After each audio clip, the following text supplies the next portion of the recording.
Hey guys, welcome to the program. On today's show, we're talking about roster additions, we're talking about payroll, and we're talking about the insanely high strikeout total from the Mariners this week. Join us for episode number 28 coming right now. There you go! Left field! We got a tie ball game!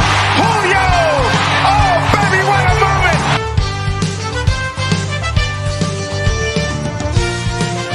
They win the ball game 2-1, and the Mariners are going to the playoffs as a playoff contender.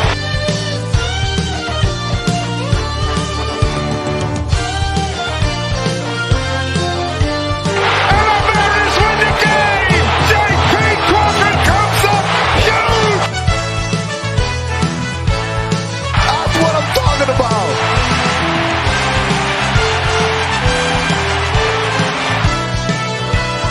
And the magic carpet ride continues. This ball club has been amazing all season long. Good afternoon, everyone, and welcome to episode number 28 of Swinging for the Fences, the Raul Ibanez edition. And I can't think of any more number 28s right off the top of my head. I'm sure it will come to me. Anyway, I hope everyone had a good week. I know I sure did out here in the fighting town of Flint, Michigan. But, it was interesting. This was an interesting week. It was the haves and have-nots because the Mariners got absolutely crushed in Minnesota and came back and actually kind of put the beat down on a pretty good Oakland A's team. And, of course, last night they beat, a very good Kansas City Royals team by the score of 6-2.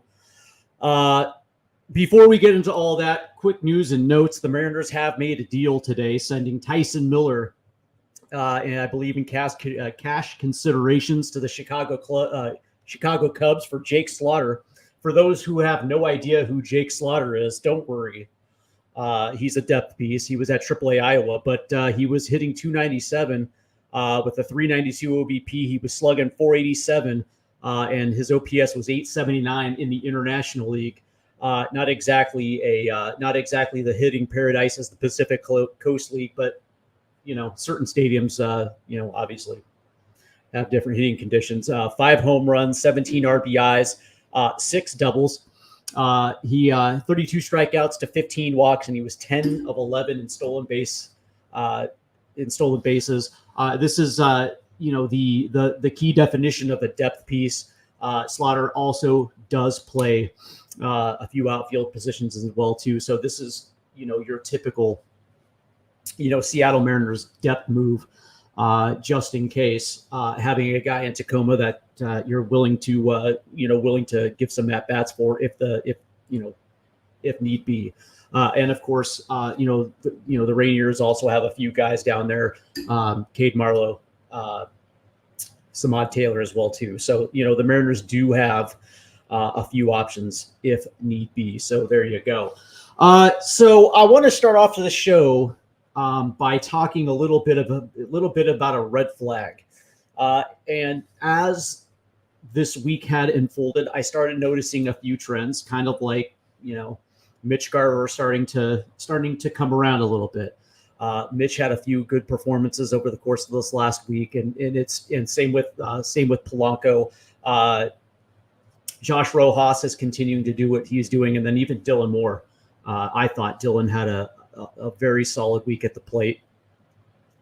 But the one thing that I also kind of noticed was like Ty France had an interesting week. Now, if you're looking strictly for batted ball numbers, it would if you go to Baseball Savant and you look at those numbers, you'll see a hitting profile that would lead you to believe that Ty France is potentially coming out of whatever problems that had ailed him for the entire season. But I kind of dug deeper because something just wasn't adding up. A lot of it is his slugging peripherals. The one thing that we just haven't seen is quintessential Ty France, and this is kind of a big problem for me. And this also kind of segues into our next topic. But the the issue for me is Ty France plays a very premium position that puts an emphasis on power. And I think one of the things that we saw last year, on top of the fact that he may have been dealing with injuries, and of course, so naturally we try to make an excuse for why a player has it down here. And it got me thinking about whether or not these are just, built-in excuses. So I obviously dug deeper. And I noticed that Ty France just has not been hitting the fastball. We're talking about a player who progressed through the minor leagues and was basically hitting at every level, especially when he came over to the Seattle Mariners. And the value that Ty France brings is not necessarily the power, but his ability to use the entire field. That was the value. And you're able to get away with that because you had guys in the lineup who would consistently drive the ball out a little bit more. And especially, this season, a very pivotal season. I know a lot of people thought that last year had Ty France been Ty France, maybe the Mariners would have made the playoffs, but I think that may hold more true this year. And I think that, depending on how things progress over the course of the next 30 days, we'll definitely tell a big story.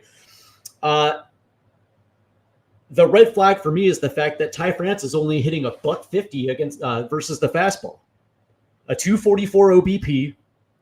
He's slugging 225 against the fastball, and his OPS is 469. That's not going to cut it. I don't give a shit what I don't give a shit what the excuses are. If you're a Major League Baseball player and you're not hitting the fastball, there's a problem. And, I understand that there's certain guys in this lineup right now that are, that are having issues hitting middle fastballs. Julio Rodriguez is, fouls out off of them. Mitch Haniger also has the same problem, middle fastball. Same thing with Garver, Polanco. But the interesting thing is that is kind of a timing issue. And I think a lot of the reason is a lot of guys in the lineup are sitting off speed. And I would like to think that that might be the case with Ty France, but I also think that that's not the case. I think he's kind of selling out for the off-speed pitch because I think he, for whatever reason, either he's seeing it better or he can get the bat through the zone on off-speed pitches. And understand that Ty France doesn't exactly have the greatest bat speed in the world, so maybe that might be the case because when you look at his batted ball versus the slider, he's batting 343. Against the slider. He got a 351 OBP. He's slugging 514 against the slider, and his OPS is 866 against the slider. And of course, when you look at the count peripherals, Ty France is doing his best in 1-1 counts. But so I asked myself, well, okay, so is he selling out for off-speed pitches? Well, then I started going through his batted ball. And the typical pitches you see are the 4-seam fastball, 2-seam fastball, cutter, slider, changeup against Ty France, and his numbers versus the changeup. He's only batting 200 with a 273 OBP. He's only slugging 200 against the changeup, and his OPS is 473. So the answer is no. I don't think he's selling out because if that was the case, you would see bloated numbers against the changeup, slider, and the curve. And that's just not happening. I just think he's in a situation where he gets pitches, he sees them, he swings at them. But the problem with this is it's as we get into June, as we get into July, and as we get into the dog days of summer, Ty France is one of those guys where this is, especially with runners in scoring positions in high leverage situations, Ty France is the guy that you used to want to be able to have up at the plate because Ty France was his ability to use his value was his ability to use the entire field. And right now we're just not seeing that. So the question is this something that can be corrected and put into motion where you're starting to get the good Ty France versus this shitty selling out for power Ty France? That's a very good question. I would like to say yes. But I also would like to say that there's only going to be a certain amount of time left before the Mariners have to make that decision. And of course, you're talking about an American League West that is 100% up for grabs right now. Make no mistake. No team in the American League West has separated itself. The Mariners hold a 1.5 lead over the Rangers. But when you also look at what's going on in the rest of the American League, no team has taken off. The Mariners are only separated by 4 games in the win column to the New York Yankees with 27 wins. 3 games separate them, and the Orioles and 3 games separate themselves from the Indians. This is not the year where there's that one great team that you just look at and start kind of forecasting down, the season and say, okay, well, this team is going to be a force to be reckoned with. And of course, yes, we're still early, but you would probably have seen some of that separation. Even the Yankees and the Orioles and the Indians have their issues just like the Mariners. And of course, with some of these trades that have already happened and what are going to happen, your common sense says, okay, these teams are just going to improve, which leads me into the next segment, which is it too early to start talking about roster additions? And the answer is absolutely no. Not at all. As a matter of fact, I think this is the perfect time because it has to be addressed. When I look at the Seattle Mariners roster, it's not perfect. Not even by a long shot. I look at this and I take a look at the diamond and I see a big hole in the outfield. You could actually make the case on both corners. Right now, the guy that we brought in this offseason to kind of bring that steady presence to the lineup, Mitch Haniger, yes, he's been able to stay healthy, but right now Mitch is hit or miss at the plate. He is vastly struggling against the fastball, and it seems like he only shows up once a week. And of course, that was the case this week, where Mitch had a pretty decent game, and I believe it was game 2 of the Minnesota series. But for the most part, that wasn't the case. And then, of course, in the left field, in the left field corner, as we are still waiting for Dom Canzone to get back, they've kind of platooned the left field situation, that's cases could be made that the Mariners could upgrade both corners if they really wanted to, but at least one, and of course in the infield at first base. That's always going to be, a topic of discussion. And then I also look at the bullpen because right now the Mariners, say what you will. Yes, their pitching staff is good enough to win a World Series. I've said that time and time again, and I will continue to scream it from the rooftops until my fucking voice goes hoarse. I have never seen a starting pitching staff that has this much talent, the ability to blow you away every single day. That's how good this rotation is. And so far, the back end of the Mariners bullpen has been decent. Not great, but decent. Andreas Munoz has his issues. Ryan Stanek has his issues. Gabe Spire can have his issues from time to time. And, of course, we know that Matt Brash is not going to be back until at least midseason next year, and we have really no suitable timetable for Gregory Santos. So there is an opportunity there. The only one who's really been a very good member of this bullpen so far, consistently from outing to outing, and I know he's got his issues too, has been Trent Thornton. Over the course of this last week, the Mariner bullpen threw 26 innings, gave up 18 runs on 23 hits, 28 strikeouts, 7 walks, 3 home runs. Now, a lot of that had to do with games 2, 3, and 4 of the Minnesota series, and then game 1 against Oakland, because we didn't have a starter that went past 5. That's going to be an issue when you're asking your bullpen to throw at least 5 innings, and so eventually that's going to catch up with you, and it caught up with the Mariners very quick, especially in games 2, 3, and 4 of the Minnesota series. They at least gave up 2 runs. So there is room to improve there. The question right now isn't if or when or should we give up prospects. The question right now is going to be payroll.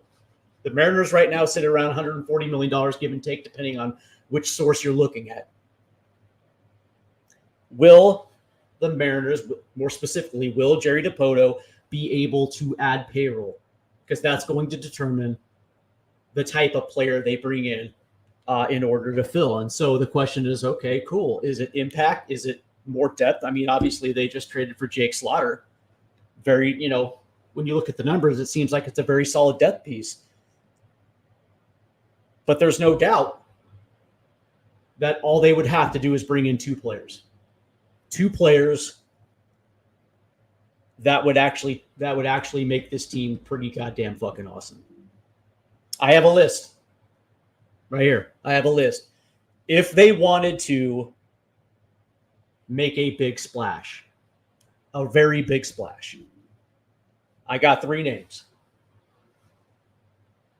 And none of them is Pete Alonso. I know a lot of you fans out there like Pete Alonso. You get goo-goo for the long ball. I understand that. You guys go shitty for the long ball, but the first name I have is Luis Robert, Chicago White Sox. And I think before we actually do this, let's just understand that in order for this to work, the Mariners need more than one seller available. They're going to need like multiple sellers. And when you look at this, when you look at everything, you got the Chicago White Sox, 100% seller. The Angels could be, but the question is whether or not you want anybody that's on the Angels roster versus would you be willing to trade within the division, which is probably no and no. But then you have the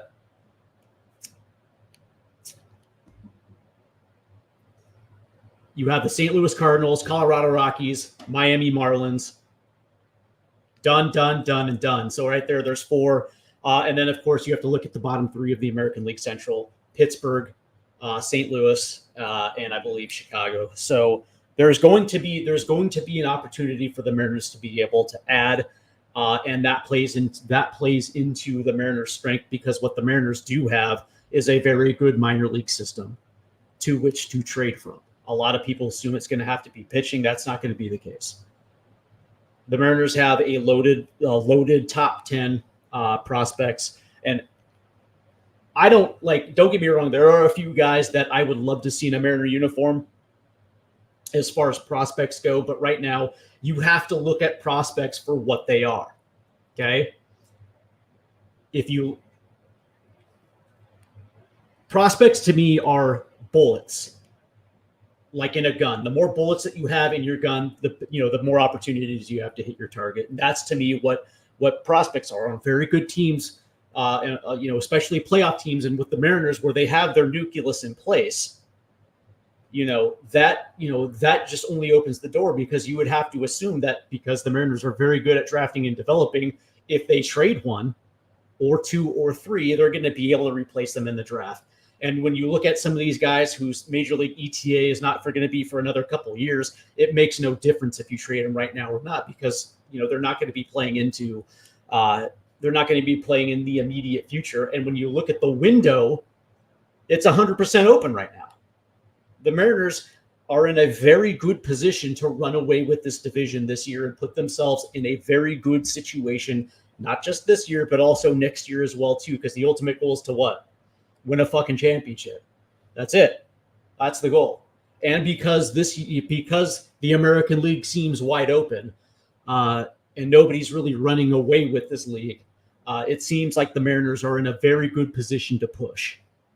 All right. So I mentioned Luis Robert, 100%. And I understand that he had a little bit of a hip issue in April, and the numbers don't necessarily reflect it, but Luis Robert is a 30 home run hitter. So for all you geeks out there that like the long ball, he delivers that. But the thing that I like about Luis Robert is traditionally he's a center fielder, which means he's athletic, which means he can play anywhere in the outfield. And I know that we have Dom Canzone, big deal. I would much rather be in a situation where you can utilize Dom Canzone in both corner outfields coming off the bench. He's still going to be he's still going to be able to get the at bats that he needs per week.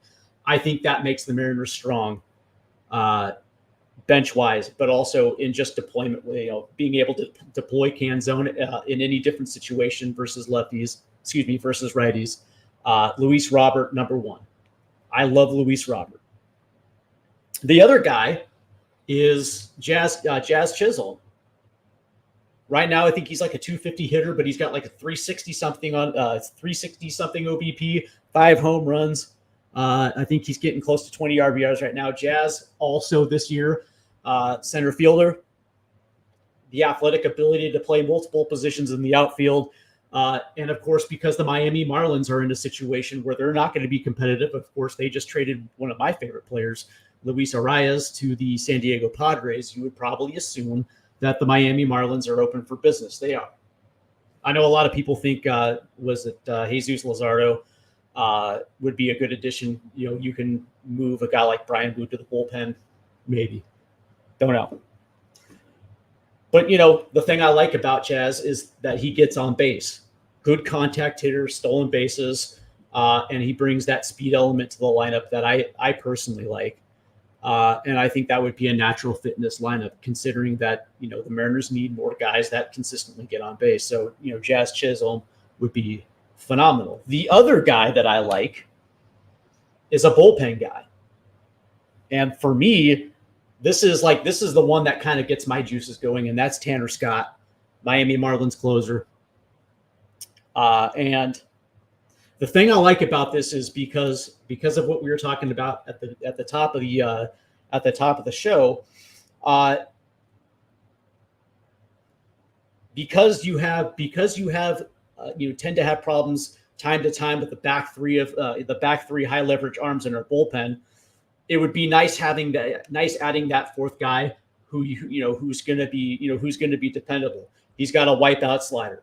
That's one of the best things I like about Tanner Scott. And of course, the Mariners like to specialize in one pitch. And of course, that's what he brings to the table, a high leverage wipeout slider. And it just gives you different options. It gives you the second lefty in the bullpen where if you needed him to close on one day, he's available, can go multiple days.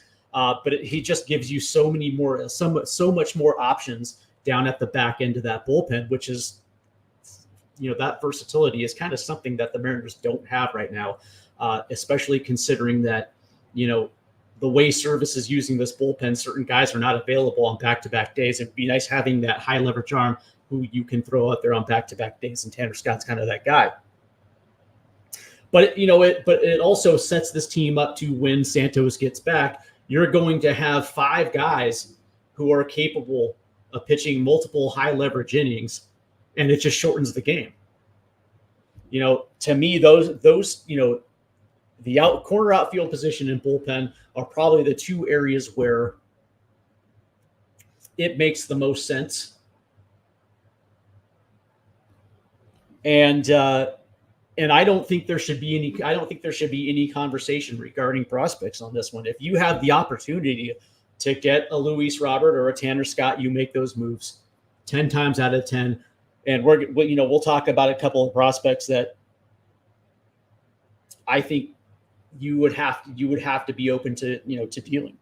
If you want to make mediums, you like a medium type of deal, the White Sox have Tommy Pham. I know he was available this offseason as well, too, before eventually settling in Chicago. He's actually having a pretty solid year. Tommy Pham would be a pretty good addition. Or if you want to go the first base route, Miami does have Josh Bell. I'm not a big fan of Josh Bell. Didn't like him in Cleveland. Don't really like him in Miami.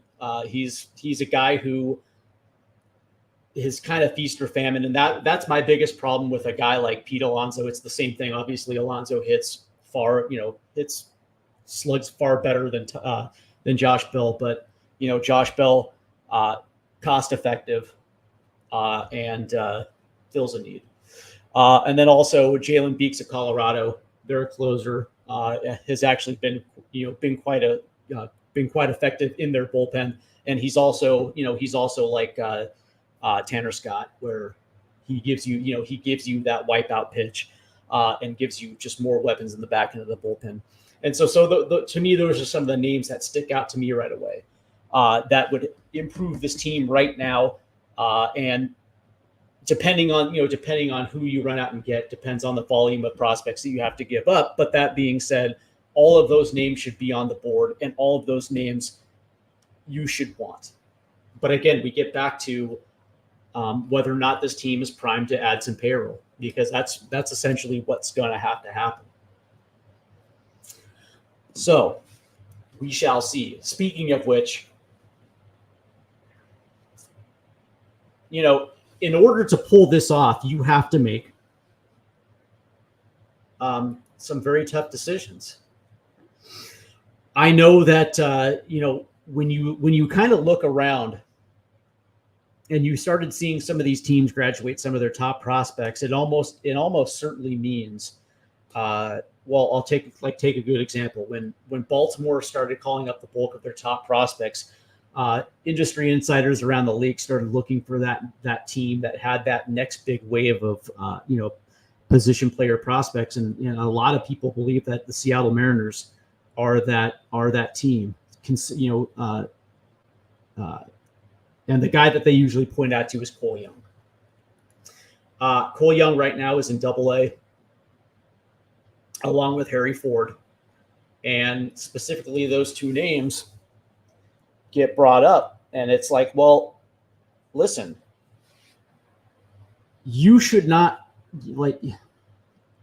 I understand that there are attachments to certain prospects, but the question I always get back to is what's more important. What is your top priority? Is it wanting to see prospects come up, or is it you think that prospects raise the level of the major league team, or is it winning a championship? Because the way that I look at this is, again, I mean, I always look at it like, bullets in a gun. The more bullets that you have to fire, the better opportunity is to improve your Major League Baseball team. And that's the way that I always looked at prospects. Granted, there are no-brainer prospects. The Mariners have had a few, and they've kept them. And we all know Junior, A-Rod, Felix Hernandez, Kyle Seager. The list goes on and on. We've seen those prospects come up and deliver big time and have very good careers. But that being said, this should be an opportunity to take advantage of what I would consider an off year in the American League. This is a perfect advantage to take. This is a perfect situation to take advantage of. And so the question you have to ask you is, number one, would you be willing to deal Cole Young or Harry Ford or Locklear? 100%. 100%. And, the way that I look, I mean, especially when you can especially if you can get a guy like Luis Robert, who will instantly raise that bottom floor up. That gives you a legit bat in the middle of your lineup that you can pair with Julio and Cal Raleigh, and give yourself just another weapon in that lineup. A guy who can play all three outfield positions, very good defender. Why wouldn't you want to have an opportunity to get that guy? And as far as payroll goes, I would probably just assume that the best thing about him is he's got 2 club options, and it's not just a rental piece. And that's my biggest problem with Pete Alonso, is the fact that he's a rental piece and he's not going to re-sign here. Let's face it, big free agent sluggers are not going to re-sign, are not going to sign here free agent wise. In order to get him, you have to trade for him. A guy like Pete Alonso, where you're going to have to give up a lot to get him, only for 4 months. It's not worth it. And I think the Mariners are going to be in that position where they're going to be, especially for a position player, you're looking for club control. So that's where this conversation starts and finishes as far as payroll, taking on payroll, and it has to start with club control. So there are some very interesting names. But I want to thank everybody for tuning in. If you're tuning in on Twitter, obviously you're checking out the Twitter profile at SwingPod. And if you are on YouTube, go ahead and click the subscribe button. We definitely appreciate tuning in. So, very interesting week. The Seattle Mariners have a 4-game series in Minnesota against one of the hottest teams right now in baseball. I mean, the Twins are on a heater, and they certainly proved that proved to be true. The Mariners only scored 15 runs in the Minnesota series and were outscored 26-15. 53 strikeouts, 11 walks. And then they get to the A series. Very good series for the Mariners. They scored 17 runs in that series, and they gave up 13. So a +3 run differential, 25 strikeouts, 8 walks. And then, of course, last night they beat a very good pitcher in Brady Singer in the Kansas City Royals 6-2. One of the things that really jumps out, especially in this last week, was the strikeouts. 88 total strikeouts to 20 walks. 20 walks is kind of nice, and so you're willing to take the 88 strikeouts, even though that's kind of a big number. When you break down the run production, 40 singles, okay, 9 doubles, 1 triple, 10 home runs. One of the big knocks from week to week is this offense's ability to slug. And granted, yeah, I mean, their turn through the rotation in Minnesota was not good outside of Luis Castillo in game 1, quality start in a losing effort. And you have three of the 4 games where you're striking out 13 or more, a 14, a 13, and a 15. But you like to see these numbers consistently from week to week. I mean, I don't like the 88, but that being said, I do like the fact that 9 doubles, 10 home runs, 40 singles. And we saw this in the Oakland series, that it wasn't just about the home run. Games 1 and game 3, they did a very good. Yes, they had power. Yes, they did hit for the home runs, but they also were driving. They were actually scoring with runners, and so they were, coming up clutch with runners in scoring position. They got the big hit this time around instead of squandering opportunities. And to me, that was something that you want. That's something that encourages you, and it's something that you want to see, because one of the big knocks about this team is, their ability to hit the fastball. Yes, their ability to hit with runners in scoring position. Yes, all of that is a concern. And it seemed to me that this week it was a little bit less of a concern. That being said, the Minnesota series, you can chalk that up. The Twins, like I said, man, the Twins were on a heater. And I'm not surprised that the Mariners got bludgeoned. That's pretty much what it was. Emerson Hancock only goes 4. George Kirby only goes 5, and just wasn't sharp. He was basically leaving his fastball in the middle of the plate. Didn't have any sharpness on his secondary pitches, and the Minnesota Twins made him pay.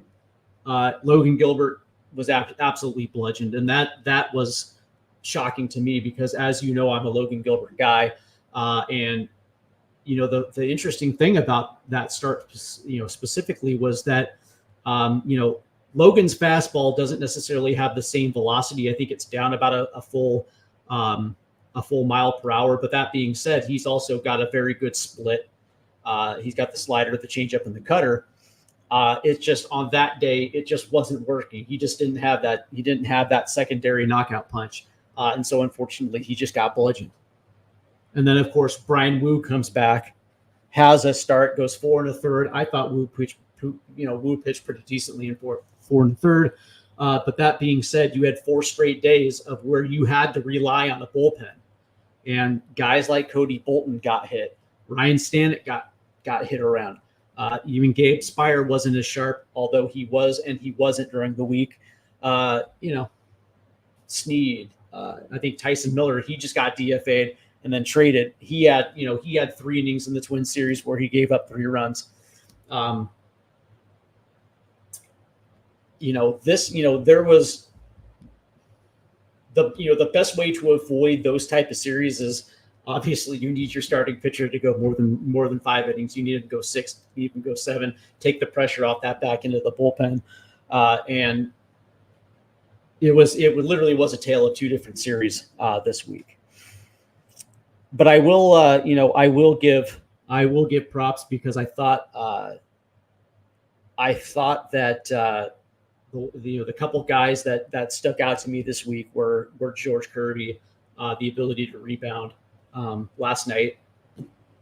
He had a beautiful start last night, 7 innings. He pitched incredibly well. And I also thought that Josh Rojas also deserves props because that dude is just steady. And then also Julio Rodriguez.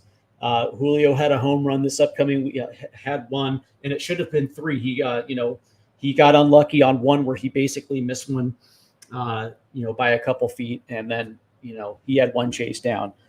So it almost feels like Julio Rodriguez is starting to pull out of it. When you look at his exit velo numbers, even in outs, he's hitting the ball hard, and I think that's also an encouraging sign as well.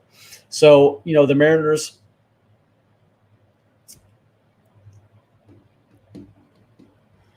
So this week, they have 8 games. They go 4-4, and all things considered, it wasn't as bad as it looked, especially when you consider how this week started in Minnesota.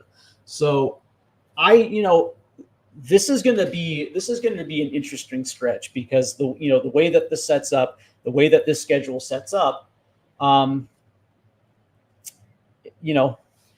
it's going to play right into the Mariners' hands. So the question is consistency. The question is consistency offensively, consistency in their starting pitching, and whether or not this team has that extra gear. That's we can talk variables from week to week, but that's a very good question. Does this team have an extra gear? Yes, I would like to think so because we've seen second half runs of the last 3 years. So I would like to say yes, but that being said, have we seen it in the first half versus the second half? And can this team separate? I would like to think that this pitching staff has the ability to put them in that position. But that being said, if that's going to happen, this team is going to have to slug a little bit more. I like the fact that they're drawing walks compared to the strikeout numbers that they have. I mean, 88 strikeouts for a full week is pretty high, but that being said, 20 walks is pretty impressive. The ability to not necessarily have multi-home run games, but also having a stretch where if you look at the last 4 games, they have at least one per game. Only twice in this week did they not hit a home run in a game. So that's nice. So at least you're getting that little element. But in the last 4, you only had you had what was it, the start of the Oakland series where they had 2 doubles in that game, and of course last night they had 2 doubles. So that's nice as well too. Keeping a trend where you're getting at least 1 home run and 2 doubles per game, the ability to have at least 6 base hits per game, which is not really asking a lot, to be honest with you. There was, this week there was a stretch where in Minnesota's games 2 and 3, they had 6 base hits and at least a home run and a double in a game. And then in the Oakland series, it was game 1 where they had 8 singles, 2 doubles, home run, 4 walks, That's enough traffic on the base where you're able to score runs. And then, of course, last night, 2 home runs, 2 doubles, 2 singles, 7 singles. And again, traffic on base, but also it's not just having the big inning. It's also piecing together, if you're in a situation where you have 10 strikeouts per game, okay? And right now I think the Mariners are averaging 9.25 strikeouts per game, but essentially it's 10. So if you have a situation where you're striking out 10 times per game, that's 3 1/3 innings worth of outs. Think of it that way. So if you have a 9-inning game, you have 3 outs worth of strikeouts. Take those off the board. Now you have 6 innings in which to score more runs than your opponent. And the Mariners' offense is capable of having at least 1 big inning. So that leaves you 5 innings to piece together more runs. I'm okay with it if you have an inning where you only score 1 run. And you can kind of piece those before you kind of get to that 3 or 4 run inning. And all of a sudden now you have 6 runs. 6 run. Basically what it boils down to is if the Mariners can average anywhere between 4 to 6 runs per game, this team is going to win a lot of ball games. Because with a lead, our starting pitching does not falter with the lead. Where our starting pitching struggles is when the Mariners' offense is not existing, and these guys have to, pitch perfectly, keeping, going 6-7 innings and keeping them within a run, waiting for a 2-run home run so they can hand it off to the bullpen, or a 3-run home run. That is not sustainable. Games like Game 1 against Oakland and Game 3 and then last night, that's very much sustainable. Where you're going to have, an early 2-run double. And then 3 innings later you hit a home run. That, that type of model where you're applying pressure early in games, that is going to win you a lot of ball games.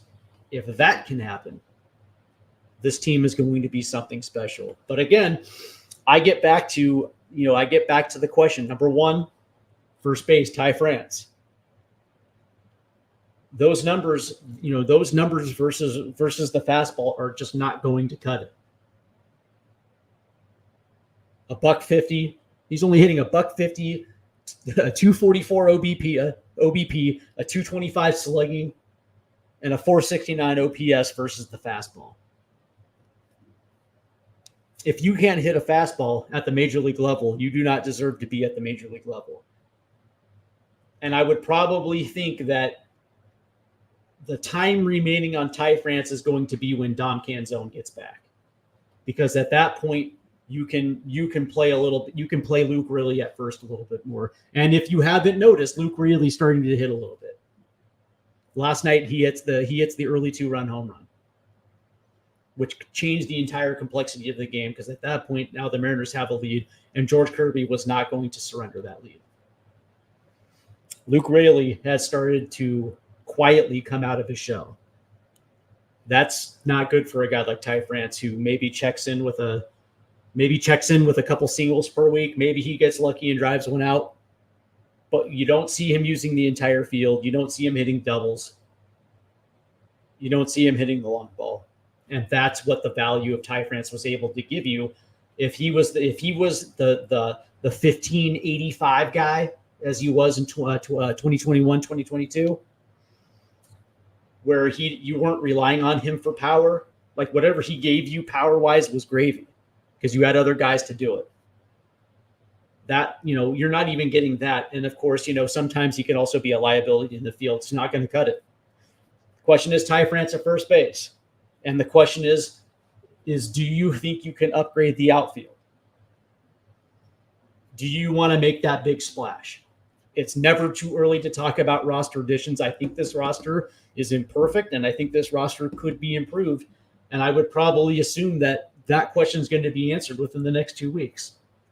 Mariners already made their first, I guess you can say, real trade of the season, bringing in some infield depth.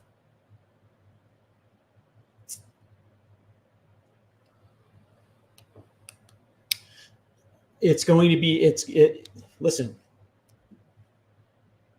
some of these questions have to be answered, because one of the things that cannot happen is a guy like Ty France cannot be on this roster the entire season. Okay, so fine. Last year was last year. He had his one bad year. But again, with a window that's open, you cannot squander opportunities. And this division is very much open, and this division is very much real for the Seattle Mariners, and it could be done. The pitching is good enough. I think it's good enough to win a World Series. I really believe it. I don't think anybody wants to face our rotation in the playoffs. It's that good. But what they definitely need is another high leverage arm in the bullpen. And you have to make the decision. If you feel like your outfield is good enough, fair enough. Because it kind of does work. Because you would probably think that Mitch Haniger is not gonna stay hitting this way for the entire season. You would probably assume that he's good enough, and I don't think he's past his prime. I just, the last couple of years he's been dealing with injuries, and I just, the mileage isn't there. You know what I mean? I think there's still enough tread on the tire where that's going, Mitch is just too good. And then, if you're comfortable with Dom Canzone and Luke Raley and Dylan Moore every once in a while, or maybe even Josh Rojas, he's played a little left field as well too. So the Mariners can mix and match. If they want to get both Rojas and Urias in the lineup, they can do that as well too. Like if you're satisfied with outfield, no problem. I'm not going to argue, because I think I would be too if they figured out a way to upgrade first base. But I wouldn't be upset. Like if they brought in Luis Robert, I would not be upset. Because you can always put Luke Raley at first base. You can always maybe you make the decision past July to bring up a guy like Locklear. Maybe at that point that might be time, and maybe the Mariners just eat ties. At that point it'll only be about a couple $1 million left. I think he's only making 4.1 this year, so it's not exactly the biggest number. But by that point in time, you're already past the halfway mark of the season, and that eating the rest of that salary is going to be a little bit more palatable. That's the only reason why they waited to the deadline last year to get rid of Colton Wong. Colton Wong last year was making 8.5, I think maybe. And it was obvious in May that he couldn't play, but they held on to him because they didn't want to eat a vast majority of that salary. So it was better for them just to pay it and have him play once a week and until that number got to a point where it was palatable. So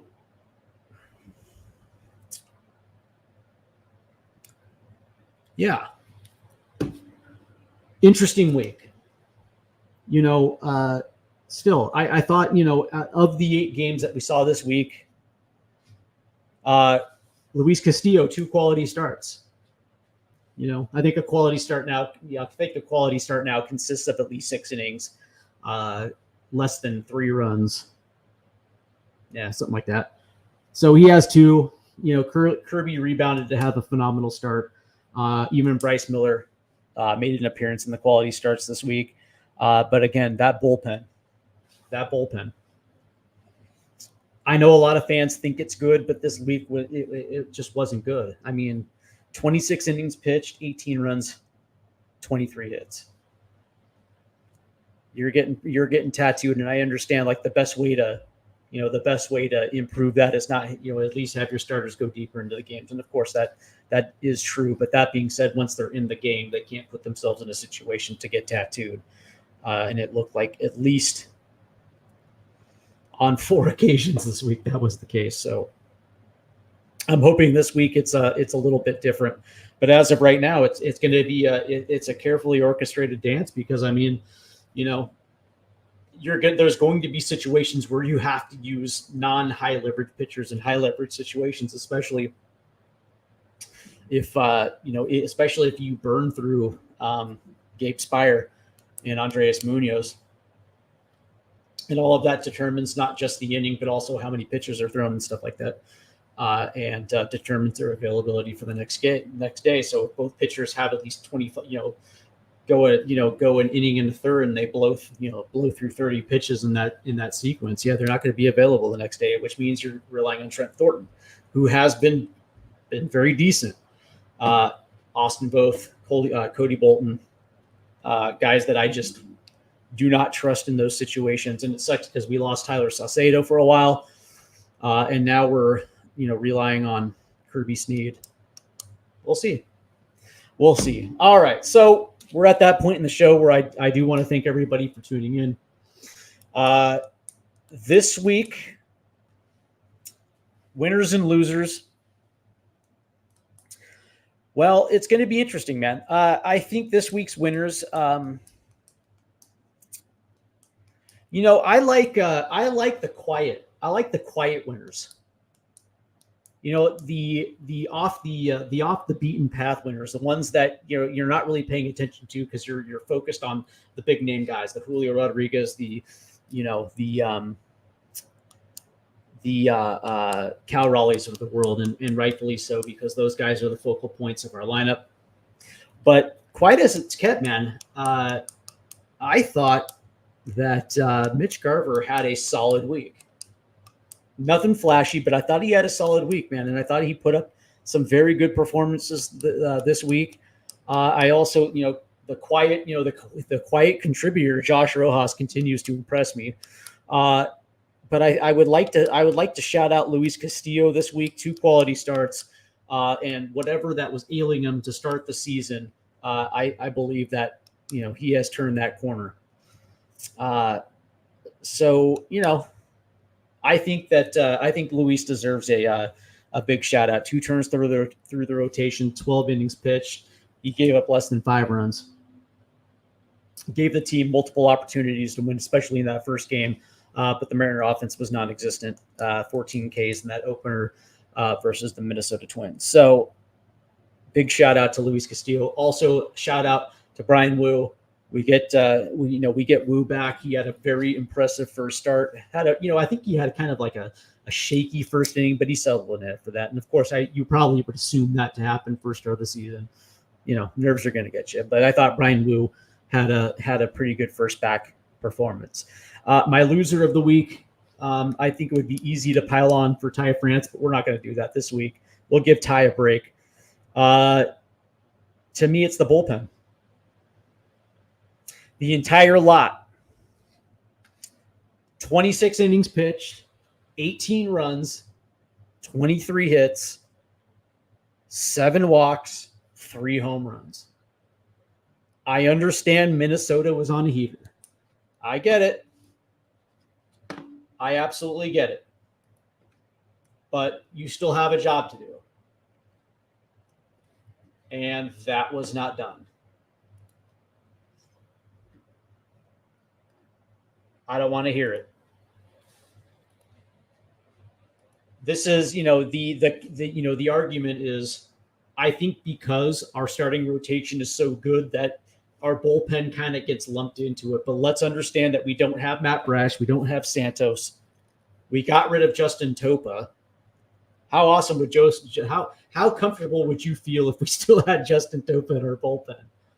That would be sweet.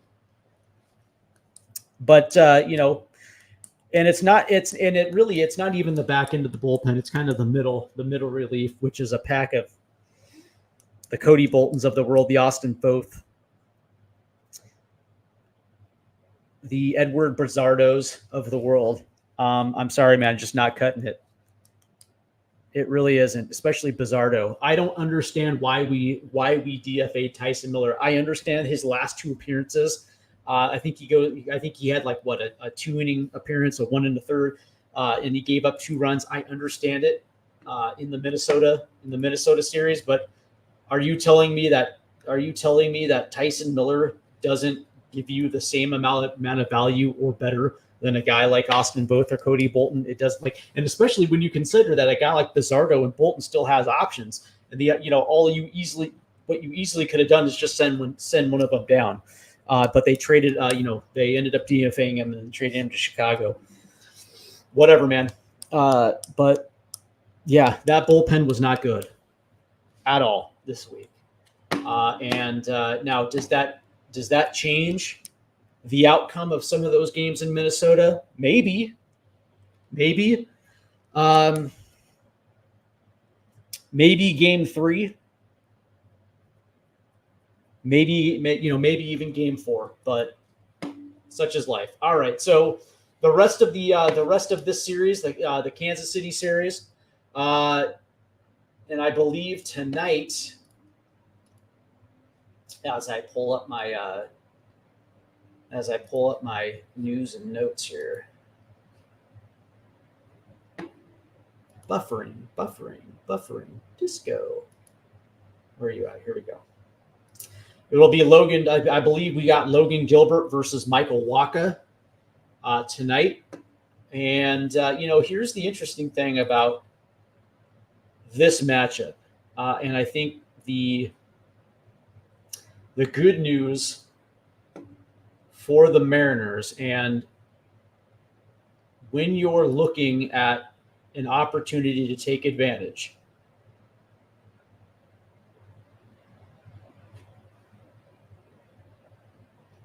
Michael Wacha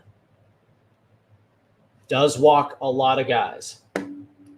Michael Wacha features a changeup. He pitches 33% of the time compared to his 4-seam fastball. He will mix in a sinker, a cutter, and a curve, but for the most part, he is a two-pitch dominated pitcher, and it looks like he uses his changeup to set up his fastball. This is going to be a very good opportunity because, the one thing that we have seen is the Mariners, tee off on the off speed more than they tee off on the fastball.